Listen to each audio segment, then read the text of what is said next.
और अल अदीद एयरबेस पर एक नहीं मुतअद्दिद बार अब तो हमले हो चुके हैं। और फिर इसराइली मीडिया ने प्ले अप करने की इसको कोशिश की कि एक मामला चलाया कि शायद कतर कुछ हमले करने में इंटरेस्टेड है वापस ईरान पर, या इस तरह की कोई बात कर रहा है।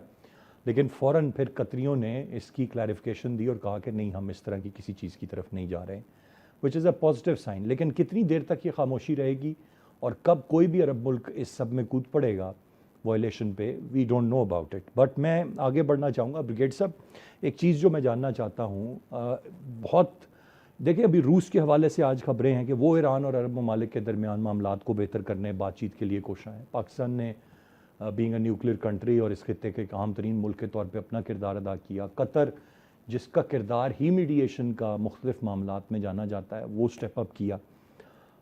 इस सब में एक पुरस्रार सी खामोशी कह लें या एक बिल्कुल खामोशी, या क्या मामला है, क्या वजह है? वो चीन जैसे सबसे अहम मुल्क की खामोशी है। How do you see that? इस तरह हो नहीं सकता कि बिल्कुल उसके पड़ोस में जंग लगी हुई है और वो उस पर खामोश है या उसको तशवीश नहीं है, लेकिन कोई बयान ना आना, और ज़ाहरी तौर पर बैक एंड से मुझे नहीं पता, अगर आपके पास कोई इन्फॉर्मेशन है, ज़ाहरी तौर पर कोई कोशिश का भी ना किया जाना, ये सब क्या है सर? देखिए, चीन का एक अपना तरीकाकार है अरसलान। उनकी डिप्लोमेसी दुनिया से डिफरेंट डिप्लोमेसी होती है। वो आपको पता है कि कॉन्फ्लिक्ट में, डिस्प्यूट्स में डायरेक्टली नहीं आते, लेकिन as a very very important country of the world अपना वो स्टेटमेंट देते हैं। ईरान और अमेरिका की जंग पे भी उनकी स्टेटमेंट हमेशा से यही रहे कि रेस्ट्रेंट का मुजाहरा करें और जंग खत्म होनी चाहिए और गिव पीस द चांस। और अभी भी जो हमारे डिप्टी प्राइम मिनिस्टर वहां पर गए हैं, उनकी जो फॉरेन मिनिस्टर से मुलाकात हुई है, उसमें भी इसी तरह की बातचीत का इजहार किया गया। कोशिशें अभी भी हो रही हैं, पाकिस्तान भी कर रहा है, लेकिन जिसको कहते हैं ना, थोड़ी बहुत फ्रस्ट्रेशन ये जरूर होती है कि इतनी मुश्किल से आपने एक सफर तय किया और इतनी मुश्किल से आपने दोनों को बिठाया कि एमओयू साइन किया, और फिर पल भर में ही वो सब कुछ वापस हो गया। और जो एक इतनी हैक्टिक एग्जॉस्टिंग किस्म की एफर्ट थी जो पाकिस्तान की थी, और डेफिनेटली दूसरे ममालिक हमारे साथ थे, जो सालिस बीच में खुद कतर है, उसको ईरान ने टारगेट कर दिया। तो इसलिए मैं ये नहीं कह सकता कि चीन बिल्कुल ही खामोश है। चीन पसे पर्दा कोशिश तो अभी भी यकीनी तौर पे कर रहा है, और पाकिस्तान की जो एफर्ट्स हैं उसमें चीन की सपोर्ट शामिल है। और ये चीज ज़ेर बहस यकीनी तौर पे आई है जब पाकिस्तान के फॉरेन मिनिस्टर ने चीनी हुकाम से, उनके फॉरेन मिनिस्टर से मुलाकात भी की। आइंदा चंद दिनों में, मे बी वीक और सो, ये एफर्ट्स आपको पसे पर्दा से निकल के ज़ाहिर होती हुई नजर आ जाएंगी। लेकिन कॉम्प्लेक्स इशू है ना जी, जरा इसमें ये सोचने की जरूरत है, जो हम चीजें पहले डिस्कस कर रहे हैं, कि दुनिया ये ऐसी जंग नहीं है अरसलान कि जिसमें अगर आपने हुरमुज बंद कर दिया, बाबुल बंदर बंद करेंगे तो दुनिया हाथ पे हाथ रख के बैठी रहेगी। ये नहीं, फिर नहीं होना।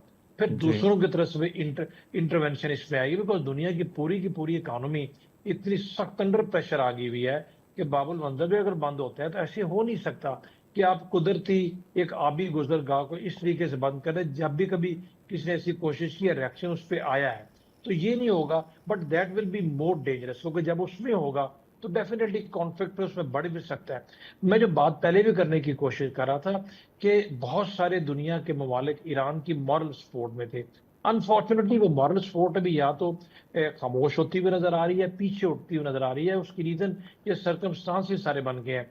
जब भी कॉन्फ्लिक्ट होते हैं, आपको कॉन्फ्लिक्ट को कंटेन रखना चाहिए सिर्फ एक पर्टिकुलर थिएटर तक। जब उसको थिएटर ऑफ वॉर को बहुत ज्यादा बढ़ा देंगे, हर किसी के साथ आप जंग में उलझ जाएंगे, तो फिर आपके लिए मुश्किल हो जाता है, खास अच्छा, तौर इस पे पे जब ब्रिगेड दफाई साहब लिहाज एक से काउंटर आप। आर्गूमेंट आता है कि मरता क्या ना करता। एक जंग जिस तरह आपने उन पर लागू कर दी है और सारी चीज़ें हैं, तो आई मीन दिल गो टू एनी एक्सटेंट। अगर आप वहाँ स्कूल, उनके सुप्रीम लीडर को आपने शहीद कर दिया, आप मासूम बच्चियों के स्कूल्स को निशाना बना रहे हैं, अब आप पुलों और सड़कों और पानी की लाइंस को निशाना बना रहे हैं, आज रात आप कह रहे हैं हम जोरी तनसीबात को और बाकी चीज़ों को निशाना बनाएंगे, तो फिर थिएटर ऑफ वॉर एक ऑप्शन ये है कि वो चुप करके बैठ जाएं, और दूसरा ये है कि जो उनसे बन पड़ता है वो करें। सो मॉरल सपोर्ट लूज़ करने की वजह आप स्ट्रेट ऑफ हुर्मुज़ वाले वाक़े पे इशारा करते हुए कह रहे हैं कि वहाँ से मामलात दोबारा आगे बढ़े, इसलिए ईरान मॉरल सपोर्ट लूज़ कर रहा है, या बाकी मामलात दुनिया की मैशत की वजह से आप कह रहे हैं कि ईरान सपोर्ट लूज़ करेगा?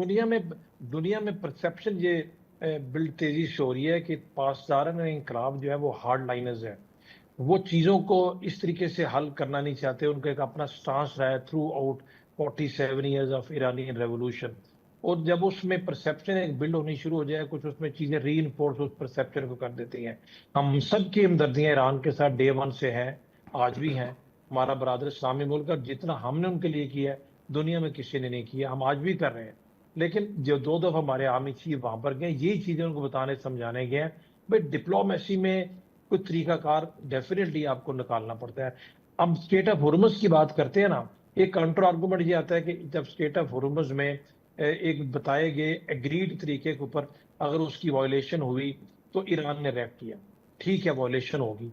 बट जब एक आप in the process of dialogue में होते हैं तो फिर मीडिएटर के जरिए वो वायलेशन उसके अगेंस्ट आप ऑब्जेक्ट करते हैं, प्रोटेक्ट करते हैं, आप उसको प्रोटेस्ट करते हैं, बताते हैं कि ये नहीं होना चाहिए। आप फौरी तौर पे वहां पर रिएक्ट करके अपने लिए प्रॉब्लम्स खड़ी नहीं कर लेते हैं। आपने हुर्मुज जंग से पहले भी खुली हुई थी, पूरी दुनिया वहां से गुजरती थी, कोई टॉल नहीं देता था। ठीक है, ईरान ने इसको ठीक तरीके से अपने हक में एज अ टूल यूज किया। अगर ईरान आपने हुर्मुज को इस तरीके से यूज ना करता तो शायद दुनिया ईरान की तरफ तवज्जो भी नहीं देती। हर कोई इसको अप्रिशिएट कर रहा है। बट मेरा कहने का पॉइंट ये है कि इस तरीके से अभी ईरान जैसे आप कह रहे हैं उनको टारगेट कर रहे हैं, अभी ईरान के पास रिएक्शन में है क्या उसमें अरसलान? मैं तो ये कहता हूँ हिकमत भी किसी चीज का नाम होता है ना, प्रिंसिपल्ड है, इसमें कोई शक नहीं, दिलेर नेशन है, बहादुर है, खड़े हुए हैं, खड़े रहेंगे। लेकिन आप पानी के बगैर यार, आप खाने पीने के बगैर कट ऑफ होके दुनिया में हाउ कैन यू सर्वाइव? आपने 10 करोड़ का आपका मुल्क है। लीडरशिप का काम अपनी कौमों को जंगों से बचाना होता है, जंगों में धकेलना नहीं होता। और जंगों से बचाने का कतई मतलब ये नहीं है कि आप शिकस्त मान लें या प्रिंसिपल्स के ऊपर कॉम्प्रोमाइज कर दें। अपने प्रिंसिपल, मैं ये समझता हूँ मेरी अपनी जाती राय के मुताबिक, ईरानियन प्रेसिडेंट या उनके जो फॉरेन मिनिस्टर हैं, they are a political face of Iran, और उनको आगे आके लीड करना चाहिए। आपने देखा पिछले दिनों जब उन्होंने लीड किया चीजें बेहतर होगी। उनकी तरफ से भी कुछ खामोशी नजर आ रही है, वहां पर कॉरिडोर ऑफ पावर्स डिफरेंट है। इन चीजों के ऊपर हमें जरा तवज्जो देने की जरूरत है। बाकी रेस्ट आपकी बात बिल्कुल ठीक है, मैं एग्री करता हूँ कि जब आपको को कंपेल कर देगा तो फिर आपने रेक्ट तो करना है, what ever you have. But ये देखना चाहिए कि आपके पास है क्या कुछ।